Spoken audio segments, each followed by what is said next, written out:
శ్రీనివాస్ గారు ఒక్క నిమిషం అండి. బాలకోట గారు నమస్తే.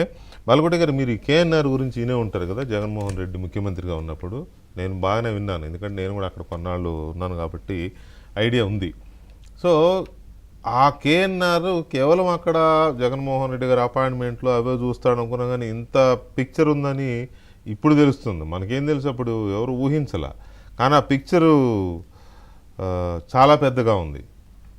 ఈ పిక్చరే ఇంతుంటే అసలోడి పిక్చర్ ఎంత ఉంటుందో, అసలోడిది ఇంకా మరి మనకు తెలియదు. అసలోడు మరి అది బయట పడాల్సి ఉంది. రైట్, మీ ఇదేంటి పిఏను ఆ పిఏ పెట్టుకున్న ఈయనే ఒక బినామీ అండి, మళ్ళీ ఆయనకి ఇంకా బినామీలు.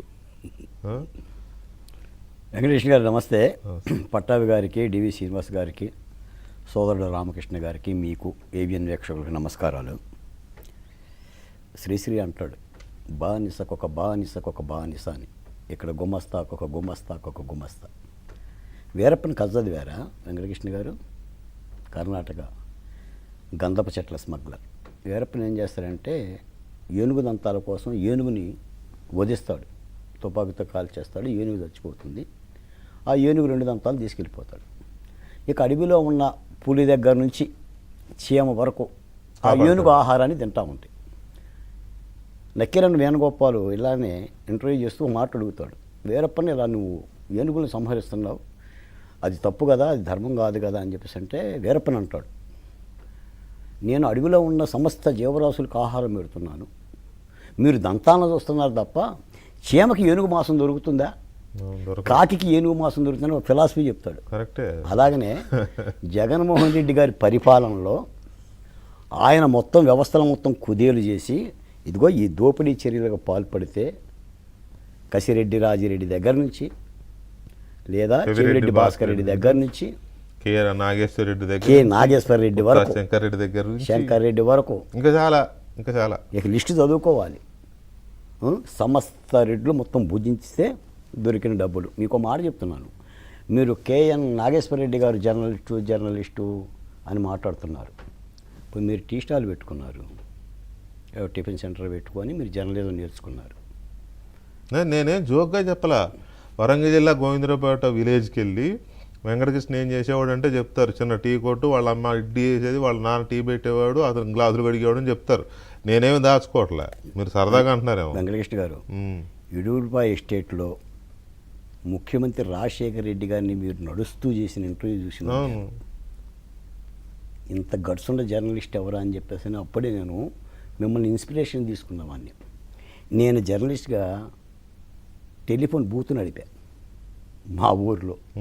అప్పుడు బూత్. అందుకని ఈ కె నాగేశ్వర రెడ్డి అని అతను జర్నలిస్ట్ కాదండి, అసలు జర్నలిస్టు పదానికి కలంకం. ఇప్పటికి కూడా జర్నలిస్టులు మీరు ఇందాక అన్నట్టుగా ఎక్రిడేషన్ కార్డుల కోసం, బస్ పాసుల కోసం, నివేశన స్థలాల కోసం, ఆరోగ్య బీమా కోసం, ఇళ్ల స్థలాల కోసం ఇప్పటికీ తిరుగుతున్నలే జర్నలిస్టులు. అది సామాజిక బాధ్యత. వీళ్ళు ముసుగు దొంగలు. జగన్మోహన్ రెడ్డి గారి జగన్ కిలాడీలు. మీరు జగత్ కిలాడీలు ఎప్పుడు అని అన్నారు కదా, 1969లో తీశారు. ఎస్పీ రంగారావు గారు, ఎస్పీ రంగారావు, కృష్ణ, గుమ్మడి, రావు గోపాలరావు, అది జగత్ కిలాడీలు. జగత్ కిలాడీలు. ఒక జమీందారు యొక్క నిధిని, ఒక జమీందారు నిధిని దొంగిలించడానికి జమీందారిని చంపేసి జమీందారు వారిని కిడ్నాప్ చేసి వీళ్ళందరూ చేసేది సేమ్. ఖచ్చితంగా జగన్ కిలాడీలకి జగత్ కిలాడీలకి పెద్ద తేడా ఏం లేదు. ఇక్కడ మనం మాట్లాడుతుంది ఏంటంటే సార్, నేను కూడా ప్రధానంగా మీ ద్వారా రాష్ట్ర ప్రజలను కానీ లేదా మన మధ్య మనం మాటల్లో ఒక మాట చెప్తాను సార్. మీరు ఇందాక వీళ్ళందరి కోసం పోలీసులు తిరుగుతున్నారు, సిటీ తిరుగుతున్నారు అని అన్నారు కదా, అసలు మనం తిరగటం ఏంది అంటున్నా? అదే కదా, నేరగాళ్ళ కోసం సిటీ తిరగటం ఏంటి, పోలీసులు తిరగటం ఏంటి? మీరు చూడండి, మీరు అడుగుతున్న ఆర్థిక లావాదేవీలు, పెట్టుబడుల గురించి నాకేమీ తెలియదు, గుర్తులేదు. మీకేమైనా వివరాలు కావాలంటే మా ఆడిటర్ని అడగండి.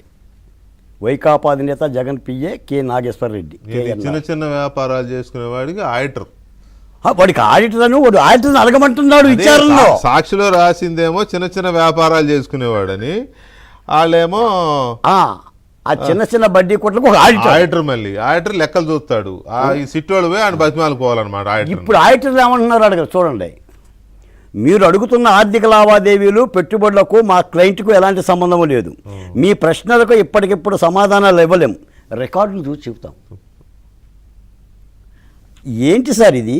అయ్యి ఎక్కడ సప్త సముద్రాలు గుమస్తా అంటున్నాడండి శివశంకర్ రెడ్డి. కేఎన్ఆర్ నేను కమలాపురంలో కలిసి చదువుకున్నాం, అంతకు మించి అతనితో నాకు ఎలాంటి సంబంధమూ లేదు, ఆర్థిక లావాదేవీలు అసలే లేవు, నేను చాలా పేదవాడిని. అసలు క్యా జరుగుతుందో భయ్యా? వీళ్ళంతా పేదలండి. పేదలుగా చట్టం ఏం చేస్తుంది? జగన్మోహన్ రెడ్డి గారు పెద్ద పేద, ఆ పెద్ద పేద దగ్గర వీళ్ళు చిన్న పేదలు సార్. పొదుగుకులు నేరగాలని మాట నేను చెప్తాను. నా అనుభవంలో 500 రూపాయల చీటపేటల దగ్గర పల్లెటూరులో కనుక ఏదైనా ఆడి పిల్లలు దొరికితే పోలీసు వాళ్ళకి జుట్టు పట్టుకుని లాక్కెళ్తారు పోలీస్ స్టేషన్కి, కొడతారు, రోడ్ల మీద తన్నుకుని తీసుకెళ్తారు. గంజాయి వీళ్ళు మాత్రం దొరకరు పోలీసులకి. ఇది ఒక దౌర్భాగ్యం.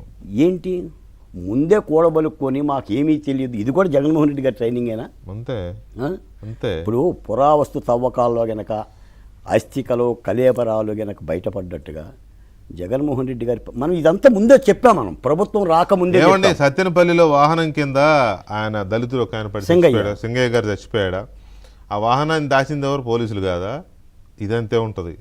ఇప్పుడు ఇందాక ఒక పెద్ద ఆయన ఉన్నాడండి, ఈ జగన్మోహన్ రెడ్డి గారిని ఈ నేరగాళ్ళందరూ కూడా ఆదర్శంగా తీసుకునే అవకాశం కూడా ఉంది. బాలకోటయ్య గారు ఈ హైదరాబాద్లోనే అన్నాడు నన్ను కలిసి.